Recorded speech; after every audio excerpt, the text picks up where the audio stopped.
राधे राधे मेरी प्यारी सी फैमिली, स्वागत है आप सभी का आपके अपने चैनल यासिका कुकिंग व्लॉग में। जैसे कि ये वीडियो मैं आप सभी के साथ शेयर कर रही हूँ, तो ये एक वीडियो ही नहीं है, ये एक बिजनेस भी है। हो सकता है किसी के काम ही आ जाए। जब से मेरा ये अचार का बिजनेस शुरू हुआ है, साथ ही साथ कुछ और भी खाने पीने की चीज़ें ऑर्डर्स में बना रही हूँ तो काफ़ी सारे कमेंट आते हैं कि दीदी आप कैसे कर रहे हो और कैसे मेजरमेंट रखते हो, कैसे ऑर्डर वगैरह लेते हो, कैसे पैकिंग कर रहे हो, कैसे नाप तोल करते हो। तो ऐसे बहुत सारे ऐसे सवाल हैं जिनको अलग अलग से जवाब देना बहुत ही मुश्किल है। वैसे तो ये जो मैं रेसिपी शूट कर रही हूँ ये भी मेरे लिए इस टाइम पे बहुत भारी पड़ रहा है, क्योंकि बिजी शेड्यूल चल रहे हैं। बट रेसिपी शूट करना भी बहुत ज़्यादा ज़रूरी होता है। जिनके पास ये ऑर्डर आ रहे हैं और जो ऑर्डर दे के मुझसे चीज़ें बनवाते हैं, तो उनको ये भी पता होना चाहिए मैं उनकी खाने पीने की चीज़ों में क्या क्या सामान डालती हूँ, कैसे डालती हूँ, कितनी क्वांटिटी में डालती हूँ, जो बोलती हूँ वो करती हूँ या नहीं करती हूँ, पैकिंग कैसी रहती है, खाना बनाते वक्त या फिर चीज़ें बनाते वक्त क्या साफ़ सफाई रहती है, वो सब कुछ वीडियो में आपको देखने के लिए मिल जाएगा। आज आप सभी के लिए लेकर आई हूँ summer special dry nuts laddu की रेसिपी, जो कि ऑर्डर भी बनाए गए थे और ये ऑर्डर उनके पास पहुंच भी चुके हैं। लड्डू ख़त्म भी हो चुके हैं, लेकिन फिर भी ऑर्डर रुकने का नाम नहीं ले रहे हैं। तो मेरे हस्बैंड ने मुझे ये सलाह दी थी कि अनीता अपने व्यूवर्स को बोलो कि जो जो ऑर्डर देते हैं जैसे खाने पीने की चीज़ों के, अगर तुम्हारी चीज़ उनके पास तक नहीं पहुंच पाती है तो उनको रेसिपी दो, ताकि वे बना के अपने घर में खा सके और एक तरीके से तुम्हारे हाथ के खाने की चीज़ का स्वाद भी ले सके। तो सबसे पहले मैंने आपको ये दिखाई है कि मैं आज ड्राई नट्स के लड्डू में क्या क्या चीज़ें डालने वाली हूँ। ये सारी चीज़ें एकदम नंबर 1 क्वालिटी की है। सारी चीज़ें मैं अभी जाके डी मार्ट से लेके आई थी। पैकिंग की चीज़ है। प्राइस में मैंने कोई भी कॉम्प्रोमाइज़ नहीं किया है, बस कॉम्प्रोमाइज़ किया है तो मैंने ये किया है घी में। तो वो मैंने आपको दिखाया। मैं यहाँ पर गोवर्धन का घी इस्तेमाल कर रही हूँ। मन तो था घर का घी इस्तेमाल कर लूँ, बट अगर मैं गांव में होती तो घर का घी इस्तेमाल करती। यहाँ पे वो पॉसिबल नहीं है, फिर भी मैं अच्छी क्वालिटी का घी लेके आई हूँ। तो सबसे पहले मैंने आपको घी दिखा दिया है। मैंने थोड़ा सा घी दिखाया था, वो मैंने अपने बच्चों के लिए रख रखा है, जो कि गाँव से ही आया हुआ है। सबसे पहले मैंने यहाँ पर ली है ये चने की भुनी हुई दाल। तो जैसे ये बरसात चल रही है, रखे रखे थोड़ी सेल सी जाती है ना, तो इस चने की दाल को मैंने थोड़ा सा पहले भून लिया है, ताकि इसका मॉइस्चर होगा ना वो ख़त्म हो जाए और इसमें कड़कपन आ जाए। मैं अपने ड्राई नट्स के लड्डू में अलसी का बहुत इस्तेमाल करती हूँ। इसका टेस्ट बहुत अच्छा होता है और साथ ही बहुत ज़्यादा हेल्दी भी होती हैं। इसके बाद में यहाँ पर थोड़ी थोड़ी करके, जैसे कि सारी चीज़ें होती है ड्राई नट्स में, ये मैंने यहाँ पे वाइट तिल डाले हैं। इनको मैंने बहुत ज़्यादा नहीं डाला है। वाइट तिल का जो तासीर होता है वो गर्म होता है, तो गर्मी वैसी हो रही है तो एकदम लिमिट के साथ यहाँ पर चीज़ों को डालेंगे। सर्दी गर्मियों के हिसाब से चीज़ों को बैलेंस करते हैं, कम ज़्यादा करते हैं। जो चीज़ें गर्म होती है लेकिन लड्डू में टेस्ट उन्हीं से आता है, तो उनको मैं यहाँ पे कम डालूंगी। तो जो तिल होते हैं और यहाँ पर जो मैंने अलसी ली थी, उसको करीब 5 से 6 मिनट तक ऐसे भूनना है कि वो पटकने लगे, फूलने लगे और अच्छी सी क्रिस्पी हो जाए। तुरंत ही उसको निकाल लेना है साइड में। इसके बाद वापस से फिर से घी डालना है। यहाँ पर डालने हैं सूरजमुखी के बीज, यहाँ पर डालने हैं कद्दू के बीज जो हरे वाले होते हैं, यहाँ पर डालने हैं खरबूजे के बीज, और इनको अच्छे से फ्राई करना है। अब क्वांटिटी चीज़ों की काफ़ी ज़्यादा है, तो मुझे यहाँ पर इनको अलग अलग फ्राई करने की ज़रूरत नहीं है। ये एक साथ डाल के ही फ्राई हो जाएंगे, बस थोड़ा सा ना टाइम ज़्यादा लग जाएगा। साथ ही मैंने यहाँ पर डाल दिए हैं खूब सारे बादाम। इसके साथ में यहाँ पर डाल रही हूँ काजू। तो मैं आपको ये दिखा रही थी, ये डी मार्ट के स्वाद के काजू हैं, स्वाद ब्रांड के काजू हैं, मतलब अच्छे वाले हैं। ऐसा नहीं है कि कहीं से उठा के भर के लेके आ गई हूँ। वो भी मैंने यहाँ पे डाल दिए हैं। इस वक्त मैंने गैस के फ्लेम को रखा है मीडियम टू लो के बीच में, क्योंकि इनको भूनने में अगर हमने आँच को तेज़ कर दी तो एकदम से जल से जाएंगे और इनमें स्वाद भी नहीं आएगा, साथ ही साथ इनमें क्रिस्पीपन भी नहीं आएगा।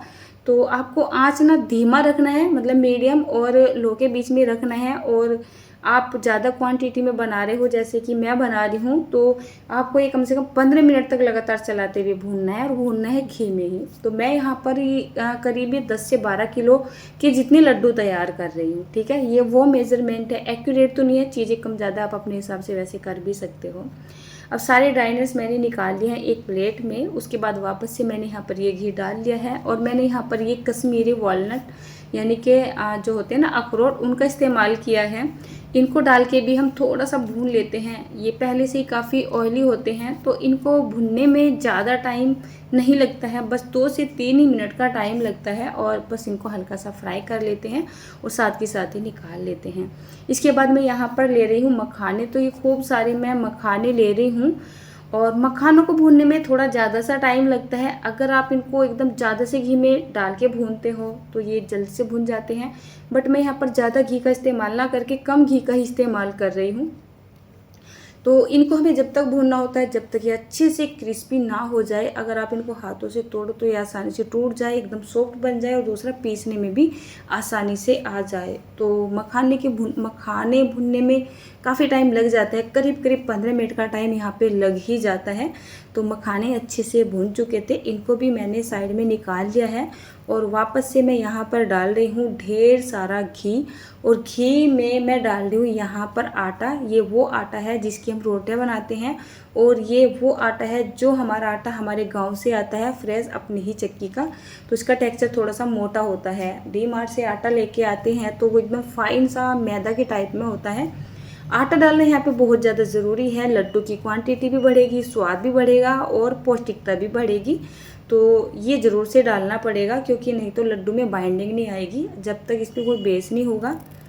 तो आटे को भूनने में करीब करीब यहाँ पर 1.5 घंटे का टाइम लग चुका था। आटे को हमें गैस का फ्लेम लो और मीडियम के बीच में रख के भूनना है। आटे को तेज़ फ्लेम पे बिल्कुल नहीं भूनना है, नहीं तो आटा जल जाएगा, आपके लड्डू में स्वाद नहीं आएगा। धीमी आंच करके रखोगे, धीरे धीरे करके भूनोगे तो आटा बहुत ही अच्छे से भून के तैयार हो जाएगा। इसके बाद अगर आपके पास भुने हुए चने नहीं हैं, मतलब छिलका उतरे हुए चने नहीं हैं, तो अपने सिंपल इस तरीके के चने लीजिए, इनको हाथों से रगड़िए और इनको थोड़ा सा इस तरीके से फटक दीजिए। बर्तन पड़े हुए हैं उसके लिए सॉरी, बर्तन बाद में साफ़ करूँगी क्योंकि मुझे बच्चों को लेने भी जाना था और मुझे टाइम नहीं था अभी। ये लड्डू का बेस मुझे पहले तैयार करना था। आपको मैं बताऊँ, मैं सुबह ही 10 बजे पूरे खड़ी हो चुकी थी गैस के पास इन चीज़ों को फ्राई करने के लिए। और आज मुझे बच्चों को लेने जाने में भी काफ़ी टाइम लग गया था। तो 2 बजने में ओनली 5 ही मिनट पड़ी है और मैं क्या करती हूँ, फटाफट से थोड़ा आगे का काम कर लेती हूँ। एक चीज़ और भी होती है, बरसात में लाइट का इशू होता है ना, तो ये भी डर लगता रहता है कहीं लाइट मेरे हाथों ना लगे और ये मेरा सारा काम धाम रुक जाए। तो मैं आपको ये दिखा रही हूँ, जितनी भी चीज़ें आप फ्राई कर रहे हो सभी चीज़ों को आपको ठंडा कर लेना है। ठंडा करने के बाद ही आपको ये पीसना है और पीसने के बाद ही आपको इसके लड्डू वगैरह बनाने हैं। और पीसने के लिए आपको क्या करना है, इसको एकदम बारीक पाउडर नहीं बनाना है।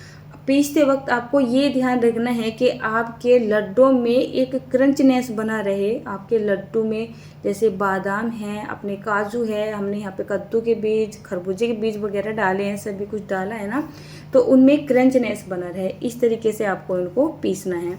इसके बाद मैंने यहाँ पर ये मिक्सी उठा ली हैं। तो सबसे पहले जो मखाने हैं इनको पीस लेते हैं। इनको भी थोड़ा सा हम दरदरा ही रखेंगे, बहुत ज़्यादा एकदम बारीक नहीं करेंगे, फिर ना लड्डू खाने में अच्छे नहीं लगेंगे। अगर सभी चीज़ें बहुत बारीक हो गई ना तो फिर लड्डू खाने में अच्छे नहीं लगते हैं। और लड्डू के स्वाद का तो उनको पता होगा जिनके पास ये ऑर्डर जा चुके हैं। और यकीन मानिए जिन जिन के पास ये लड्डू गए हैं उनका वापस से मुझे री ऑर्डर आया है, एक तरीके से बोल सकते हो। उन्होंने बोला है कि हमें ये लड्डू दोबारा से चाहिए, बट किसी किसी को मिले हैं और किसी किसी को नहीं मिले हैं। इसके बाद मैं यहाँ पे दिखा रही हूँ, मैं मीठे में इस्तेमाल कर रही हूँ देसी खांड का। देसी खांड, वैसे भी देसी खांड का तासीर ठंडा होता है, गर्मियों में लोग देसी खांड खाना बहुत पसंद करते हैं।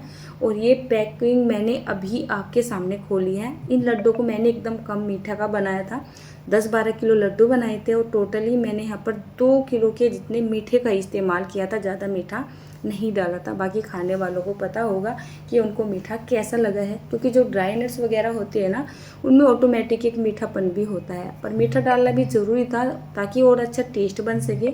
साथ में मैंने इलायची पाउडर, इलायची को डाल दिया है। ये जो खांड होती है ना ये थोड़ी मोटी होती है तो इससे लड्डू में अच्छी बाइंडिंग नहीं आएगी। तो मैंने यहाँ पर थोड़ी सी खांड को थोड़े से इलायची के साथ में पीस लिया है ताकि लड्डू में अच्छी बाइंडिंग आ जाए। इसके बाद मेरे पास इतना बड़ा कोई बर्तन नहीं था जिसमें मैं 10 से 12 किलो के जितना अपना ये लड्डू का मिक्सर तैयार कर सकूं। गांव में होते तो मेरे पास वहाँ काफ़ी बड़े बड़े बर्तन हैं, फिर पड़ोस में से भी लेके आ सकते हैं, लेकिन यहाँ पे अपने पास कोई ऑप्शन नहीं बचता है। मैं मार्केट गई भी थी बच्चों को लेने, जैसे स्कूल गई थी ना, तो आते वक्त मैंने स्टील के बर्तन वगैरह की दुकान पे ट्राई भी किया, बट इतना बड़ा मुझे तसला इस तरीके की कोई परात नहीं मिली। तब मेरे पास एक ही ऑप्शन बचा कि ये टब। तो मैं आते वक्त ये एक टब लेके आ गई थी और सारा मिश्रण मैंने यहाँ पे डाल लिया है। मिश्रण सारा ठंडा हो चुका है, गर्म नहीं है। कहीं आपके कमेंट ये आए कि आपने प्लास्टिक के बर्तन में डाल दिया है। अधिकतर जो बड़ी बड़ी चीज़ें स्टोव में बनाई जाती है वो प्लास्टिक के बर्तनों में बनाई जाती है। अब यहाँ पे कोई भी चीज़ गर्म तो है नहीं, सारी चीज़ें ठंडी हैं। तो सभी चीज़ों को मैंने इस जो है टब के अंदर डाल लिया है। मैंने यहाँ पे खांड डाल लिया, साथ ही साथ मैंने यहाँ पर बूरे का इस्तेमाल भी किया है ताकि लड्डू में अच्छी बाइंडिंग बन सके और साथ ही साथ लड्डू में एक अलग ही टेस्ट आ सके, नॉर्मल मीठे वाला। तो करीब आप मान सकते हो मैंने 1 किलो के जितनी देसी खांड डाली है और 1 किलो के जितना मैंने यहाँ पर बूरा डाला है। बूरा जो नॉर्मली लड्डू में डाला जाता है, इस बूरे को मैं घर पे भी बना लेती हूँ, बट मेरे पास टाइम बिल्कुल नहीं था तो मैं डी मार्ट से ही लेके आ गई थी। अब सारे मिश्रण को मिलाने के बाद इसमें थोड़ा बहुत घी डालना तो बनता ही है, यानी जितनी ज़रूरत हो इतना घी तो यहाँ पे डालना पड़ेगा ही। आप यहाँ पर तेल का इस्तेमाल बिल्कुल भी नहीं कीजिएगा। ये वीडियो स्पेशल मैं उनके लिए बना रही हूँ कि जिनके मुझे बहुत सारे सवाल आए हैं कि दीदी ये लड्डू आप किस तरीके से बना के तैयार कर रहे हो, किस तरीके से सेल कर रहे हो, किस तरीके से ऑर्डर ले रहे हो। तो ऑर्डर के बारे में तो मैं आपको यही बोल सकती हूँ कि जिसको आपके हाथ का स्वाद चाहिए होगा वो अपने आप से ही आपको ऑर्डर देगा। आप ज़बरदस्ती करके किसी को खिला नहीं सकते हो, दे नहीं सकते हो। बाकी रही बनाने वाली बात, तो आप इस तरीके से अगर बनाओगे और कोई बनाते देखेगा तो डेफिनेटली वो मतलब खाना चाहेगा, टेस्ट तो करना ही चाहेगा। इस सारे मिश्रण को बहुत ही अच्छे तरीके से मिला देने के बाद इसके लड्डू इस तरीके से बना के तैयार करने हैं। ऑर्डर के लिए आप लड्डू बना रहे हो तो लड्डू को बहुत ज़्यादा मोटा मत बनाइएगा, मतलब छोटे साइज़ में रखिएगा ताकि खाने वाला उस लड्डू को वेस्ट ना करे। अब इतने सारे लड्डू बनाने थे तो खड़ा होकर बनाना बहुत मुश्किल काम था, तो इन सारे लड्डू को लेके बैठ गई थी मैं अपने चौक में मंदिर के सामने और यहाँ पे बैठ के मैंने लड्डू बनाए थे। यकीन मानिए सुबह 10 बजे मैं बैठ चुकी थी, मतलब खड़ी हो चुकी थी लड्डू बनाने के लिए। बीच में आधा पौना घंटे का मैंने ब्रेक लिया था, जैसे बच्चों को स्कूल से लेके आई थी या खाना वाना खाया था, उसके बाद फिर बैठ गई थी और ये लड्डू मुझसे रात के 10 बजे तक बने थे। अब आप बोल सकते हो मतलब मुझसे धीरे से काम होता है या इनको बनाना बहुत डिफ़िकल्ट है। मैं तो ये बोलूँगी इनको बनाना बहुत डिफ़िकल्ट है, हाथ दुखने लगते हैं। इसके बाद बारी आती है पैकिंग की। अब ये सारे ऑर्डर के लड्डू थे तो इनकी पैकिंग भी सॉलिड करनी बहुत ज़्यादा ज़रूरी थी। डी मार्ट गई, अच्छे डब्बे लाए और उसमें मैंने पैकिंग कर दी।